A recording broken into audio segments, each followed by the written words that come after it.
एक बार चेहरा दिखाई जोगे जानू यापन छोड़ के जब से ससुरा गेले हे गे जानू सुने ने छोड़ के जब से ससुरा गेले या बई नहीं छोया एक बार चेहरा दिखाई देंगे जानू यापन कोई के वीडियो कॉलिंग बात गे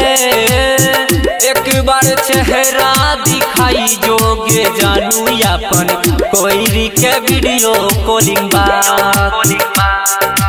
सचिन रिकॉर्डिंग स्टूडियो सहरसा। एक बार चेहरा दिखाई जोगे जानू यापन सोहल ले जाय छै गे अब हमरा से जुदाई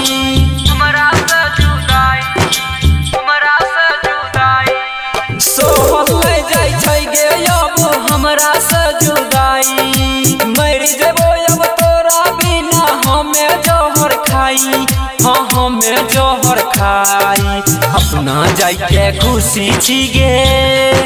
हे गे अपना जाय के खुशी छी गे दोसर के साथ एक बार चेहरा दिखाई देंगे जानू यापन कोई के वीडियो कॉलिंग बात गे एक बार चेहरा दिखाई जोगे जानू यापन कोई के वीडियो कॉलिंग बात।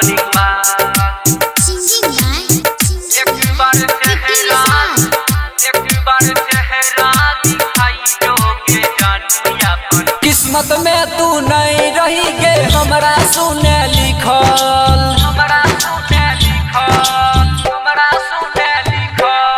किस्मत में तू नहीं रही गे हमरा सुने लिखल आँख के सोझा हमरे प्यार दूसरे हाथे बिकल हाँ दूसरे हाथे बिकल राइटर कृष्णा बिकी विशाल हे गे राइटर कृष्णा बिकी विशाल संगे कोइले घात एक बार चेहरा दिखाई देंगे जानू यापन कोई के वीडियो कॉलिंग बात गे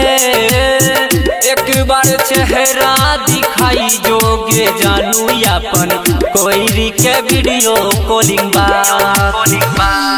सचिन रिकॉर्डिंग स्टूडियो सहरसा।